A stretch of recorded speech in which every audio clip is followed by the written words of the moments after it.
传统皈依修行到现在也30年了。我刚才提到，我现在就是不苦，这个主要是得到了2大套的心法。那第一套呢是透过觉的禅修，那离开痛苦烦恼的3个步骤。第2套呢就是透过央金歌舞法来帮助现代人，尤其是现代的女性吧，体验到快乐。当然其实这2套方法是一体两面的。那因为你离开了痛苦烦恼，你内心就剩下的就是平静和快乐。那你直接得到了这个快乐的方法，当然你烦恼也生不起来，所以它是一体的两面。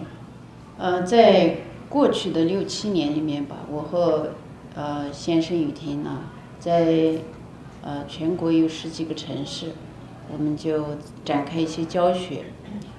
为什么我比较细的介绍一下我怎么得到这个方法？那我们决定就是不用这种传统的方法去教学，我们是用现代的教学方法，用现代的学习的次第，来教授这些方法。我发现就是效果非常好，非常的有效率。因为现代人和古代的人的他的知识的结构，包括生活习惯呐，心灵方面的需求，它都是不一样的，所以因此需要一个不一样的方法。那在传统的教学里面，比如来说，他会把不同程度的人放在一起，就是每一次去参加这个课程，比如就是小学生和大学生，他都在一起。学过很多传统的方法的人觉得太浅了，也觉得没有什么意思，但是小学生又觉得太深了，又听不懂，所以没有分类，也不知道大家的程度。所以对现代人来说，那这些方法是比较不强调你的生活中怎么得到好处，或者是你怎么样在体会到这个好处，或者是日常生活中怎么修。那几世传下来的一些方法，那由于古代和现代人的这个生活实在是天壤之别吧，所以这些方法对现代人来说其实很不容易，有时候我觉得像比的例子都是不一样的。那这也是为什么很多人修行很多年，但他基本的健康快乐没有解决，而且也基本的谈不上家庭事业圆满，生活中当然就也得不到自在吧，所以就修很多年，他的烦恼还是那么多。因为我自己也是这样走过来的，就是这样学习过来的。所以呢，我们的课程就是分3天、7天的都有。一般的课程是8点开始，到晚上10点。最主要呢，我和雨婷就根据现代人的需求而来设计了这一套的课程，是用一个金字塔的4个层次的来设计了这个课程。第一个层次就是身心健康快乐，第2个层次他就修的话，他达到事业家庭能够圆满。第3个层次呢，你会体会到心与生命的实相，最后就是体悟这个空性，走向解脱之路吧。那其实第一个基础就是我们也用大学的分类方法。我们第1季的课程是101、102，2节的课程，总共要6天，基本上教你怎么认识觉，什么是觉。就刚才我提到我怎么离开苦的这个，就是你要找到觉，要熟悉这个觉，你的身心你修一段时间，你的身心慢慢你就会得到快乐。其实为什么有101、102？因为101上完102你要修一段时间，102主要是练习各种场景的练习，能够确保你真的这个觉找到了，而且找对了，甚至能够会应用，这是101达到的一个效果。那另外102呢，就是你光认识这个觉还不行，你要认识你的烦恼，甚至利用你每一次的烦恼来修，这个就是大量的你的烦恼会减少。这个时候第二节的时候，我们才教阳经歌舞法的前行。这个修了以后，你的家庭事业各方面的关系你都会处理了，夫妻关系、孩子关系、婆媳关系等等，甚至公司的各式各样的关系，你就因为大量的烦恼，你就怎么清理？我们有大量的这个练习的方法，这个减少了以后，哎呀，你就发现以前的苦就不苦了，是你觉得就是在生活中的话，你达到这个方面的圆满。很多学员得到这个以后觉得太棒了，这个是真实不虚的，他就更有兴趣去了解，哎呀，到底这个心和生命是什么。那后面呢，更深的，慢慢修了以后，大家就这些都解决了，生活中烦恼没有了，好多人就学到更深的，他就慢慢开始觉得我这一生来以后我的愿心是什么，开始找到愿心，开始走向自利利他的路，开始升起菩提心，歌舞法的更深的这个闭关都有，大概是这样的。严格来说，这些方法其实都不是我们创新的，我们不是新创造了一套，而是呢是我们修行几十年吧，根据现代人的需求，结合提炼出来的一些方法。给大家介绍一下离苦的方法，就是我们离开苦的方法。同时，我们现在也把这个方法作为我们的课程体系，在教授给大家。其实离苦，也有3个层次。第一个层次呢，就是说你找到这个觉。那第二个层次就是说，你找到觉以后，生活中怎么保持？这个也有很多的方法。第3个，就是说你应用生活中各种烦恼，大大小小的烦恼来修行的机会。第一个苦呢，还有这种喜乐的这个状态，但是这个状态要怎么找到，还是需要花时间。今天呢没有办法，因为我们的时间关系，没有办法让人找到觉，甚至要很清楚的讲清楚。因为我们的课程的话，就是非常清楚的，我们要保证每一个人能体会得到什么，这个还是需要时间。但是我介绍，解释给他这个觉的感觉。所以第一步离苦，我们第一个要找到觉的。第一步要找到觉，这个觉也算是钥匙吧，离苦的第一步。什么是觉？就是当你非常的安静下来的时候，非常安静下来，你的内心就有一种状态，它是当你把你的全身放松，全身完全的放松安住，你会慢慢感受到一种清明的状态，一个知道的一种感觉里面。那当你认出这个觉的时候，其实它就是这个觉的这个状态，就是禅修的基础，也是禅修的根本。所以有觉才是修嘛，也有这个讲法。它也是离开烦恼的一个根本，一把钥匙。那当你在这个觉的状态里，其实人就是不苦也不累的，也是没有烦恼的。我就说一般人其实也会有这个觉的状态，但是并不知道。我今天比一个例子因为在座的很多是女生嘛，女士，你们有没有练瑜伽的经验？有没有练？就是举手我看看。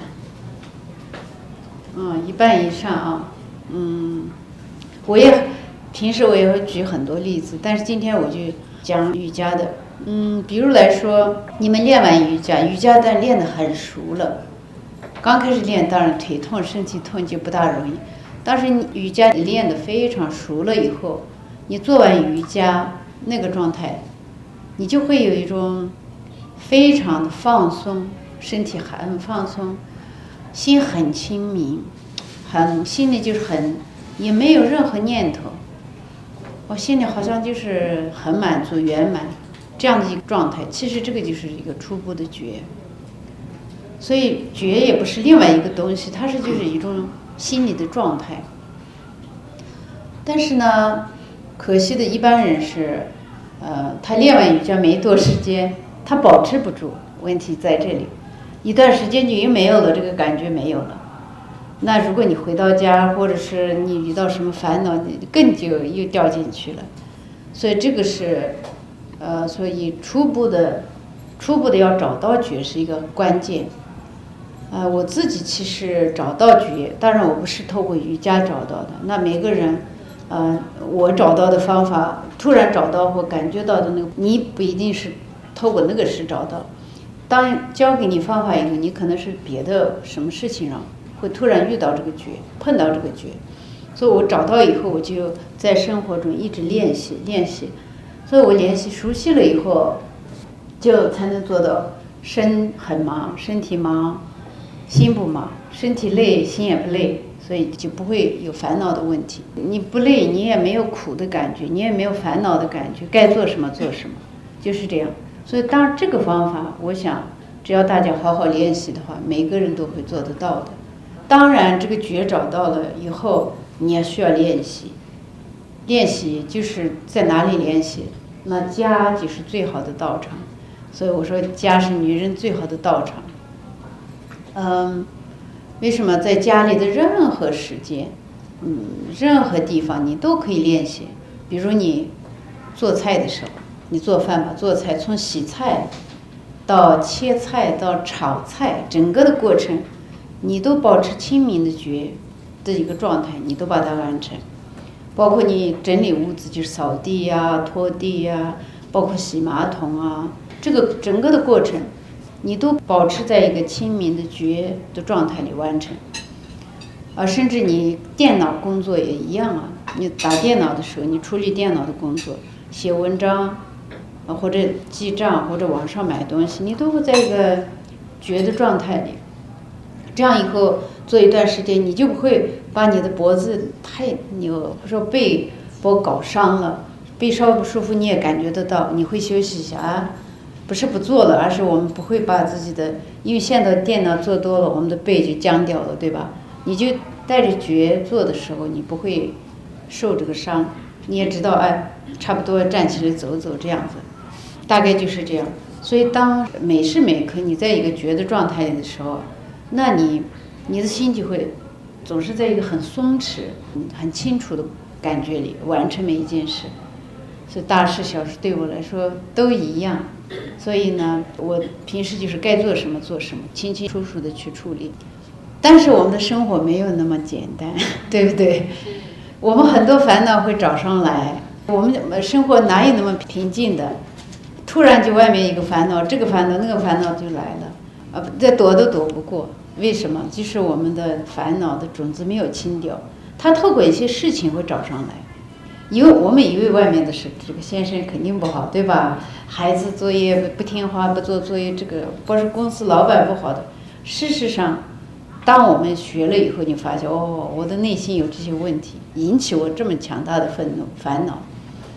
所以呢，第三个步骤就是你应用每一次你生活中的这个烦恼的机会来开始练习，开始修行。当你抓住这个方法以后，每一次的一个烦恼来，你就是一个机会的时候，那你的人生就真的是不一样了。你就会知道，每一次的烦恼来，对我的修行的提升就非常大。这样子练习一段时间，你就不怕了。处理夫妻关系也好，婆媳关系也好，孩子亲子关系也好，都不怕。你外面遇到麻烦，你也不怕，你就会在带着这个觉知去处理。那每次烦恼就是会帮助我们，第一个我们清理我们现代话叫说清理我们的资料库，也可以说清理我们的8亿10天里的种子，不好的种子。那我说是道理，知道怎么清呢？这个我们也有很多的方法，今天方法展开了没办法练习。那第二个呢，你每一次应用因为烦恼它就是一个能量，它来的时候你怎么透过这个烦恼，你悟到空性。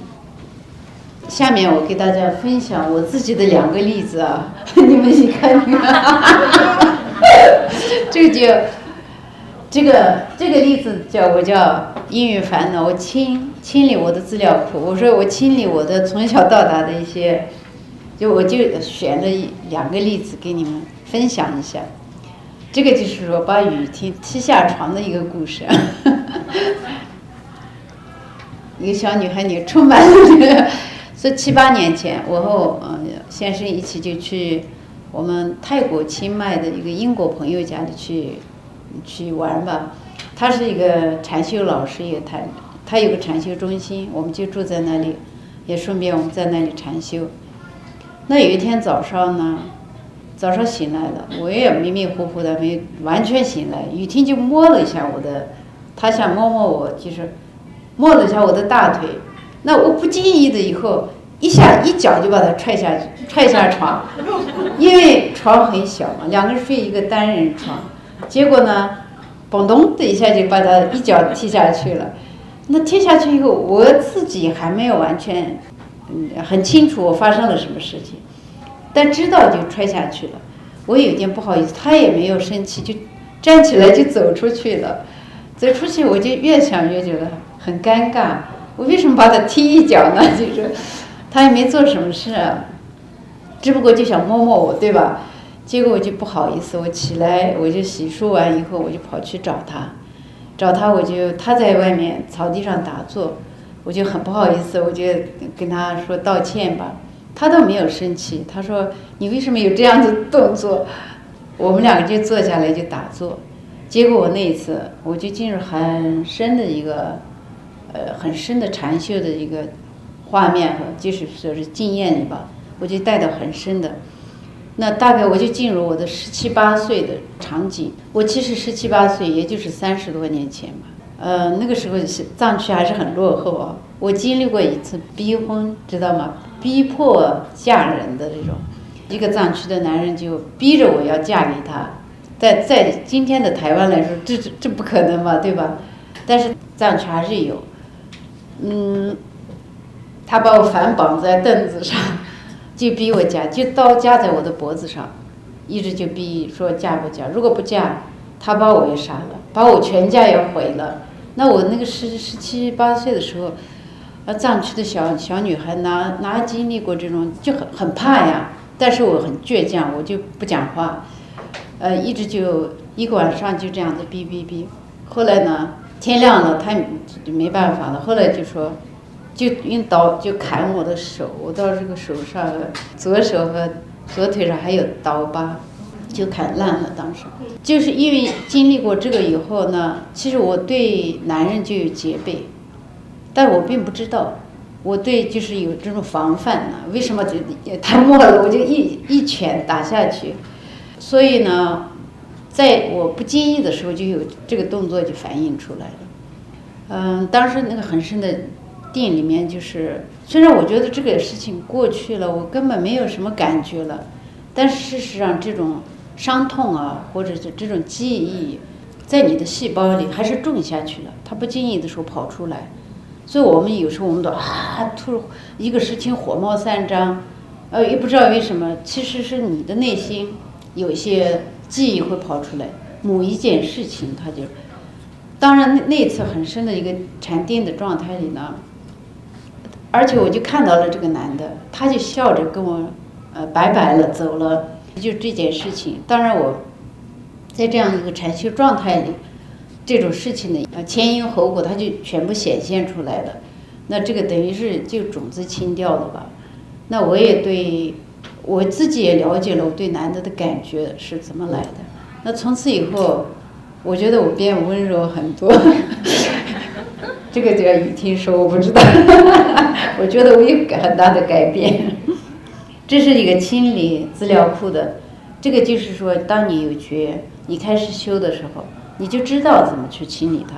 第二个故事呢，就是你可以应用这个烦恼来悟道的一个机会。这里我运了一些这种海浪的浪波，等一下会给你们讲这个是什么。那烦恼其实就是一个能量，这个能量呢，平静的时候它好像你也找不出来。你说我现在深一下气啊，就没有啊，好像就很平静，对吧？它突然一件事，你就会会很激动，甚至一发不可收拾。所以他不停的时候会跑出来。所以10年前呢，有一个事情就是还是雨婷，你看总是有一次雨婷就非常烦恼，就很愤怒。那因为他多年前吧，在大陆做慈善公益，他不但得不到别人的理解，还有时候还怀疑啊、嘲笑啊，都有这种，他就非常愤怒，很颓丧。那气他还很生气，就炸了毛的什么猫一样还是什么，反正就是这样子一个状态。那因为他的烦恼也引起我的愤怒，我觉察到以后，我就赶快到我的佛堂里，我就禅修打坐，他就在那里气他的。结果呢，我突然我禅修的时候，我跟这种愤怒分离了，那个能量分离之后，我骑在这个愤怒的能量上，我就进入一个海浪，就是冲浪板一样的感觉嘛，冲过浪的，一下咻起来以后，这个风浪板又进入这种海洋里，把我带到无限的这融到海洋里面，我心里一下进入这个无边无际的平静的海洋里。哎呀，我进入这样的一个状态里，禅修就是人就不见了，自己就心就融到一个觉醒的海洋。我就体会到这样子的一种空性的状态之后，我就继续在那里禅修一段时间。之后我说，哎，这个状态完了以后，我就有个念头去找雨婷吧。我进去，他在卧室地上还坐在那里，完全进入他在一个很混乱的一个烦恼的状态里。坐地上，我也就没有讲任何话，我就坐在他的前面。我就双手牵着他的双手，我闭着眼睛就跟他这样打坐。一段时间以后，他就笑了，他笑着说：“哎呀，但是我的这种温暖的这种能量吧，把他从这个黑暗里带出来了。”他说他进入一种无限的平静、圆满、喜乐的状态里。你说这很不可思议，就是我什么话都没有讲，我就在那个状态里就这样。这是就是说，本来是一个很气得不得了的事情，但是事实上这个能量很强。如果你把它应用在修行里，它也是一个悟道的机会。所以呢，我就讲2个我自己的故事，就说觉的这个第3个部分，这个觉的层次。第一个，你怎么找到这个觉的状态？第2个，你就开始磨练。你在家里磨练，你在工作中磨练，上班的时候磨练，甚至我们有很多场景，你开车的时候怎么开，带着觉怎么开，各式各样的，就学会，以后你就可以应用的烦恼、小烦恼、重烦恼、大烦恼。那以后我们就是面临死亡就是大烦恼，病痛也是大烦恼，所以等等等等，你就会用得上。有家的，你看夫妻关系就很好用。雨婷常常让我烦恼，以前。我就说这个业力，后来就慢慢知道，雨婷说我帮你成就啊，我帮你成就，所以慢慢我们俩就真的是就是什么叫菩提伴侣，有个伴侣，你就修起来，因为他也摩擦多嘛，你就会机会也多，包括有了小孩就更不一样了，哎呀，那个磨练就很重，但是你有法的时候就不苦了，所以这也是妈妈禅的核心。现在跟大家分享这个我得到得乐的方法，得到快乐的方法，一个就是离苦，一个是得乐。为什么叫得乐的方法？因为央金歌舞法它是比较是气脉明点的，因为你跳了唱了，它直接你打开你的气脉，就是比较直接会得到快乐。这套方法就是突破烦恼非常的快速。前面我讲到了，大概12年前，2008年，我受那个联合国副秘书长的夫人 Hannah Strong， 我的书里可能有提到，前面的对第1本书里，我在他建的一个圣地科罗拉多，那里闭关3个月，那个圣山里，其实我就是拿一个小帐篷，就只能爬进去的。一个1人的小帐篷，因为美国它不能在那个山里不能生火，所以我就拿的是那个干饼干，也不能烧水，所以就拿一个小小的过滤器，就是每天喝那个山泉生水，那山泉的冰水，就这样就过了3个月，也没有任何人在那个山里，是我一个人闭关。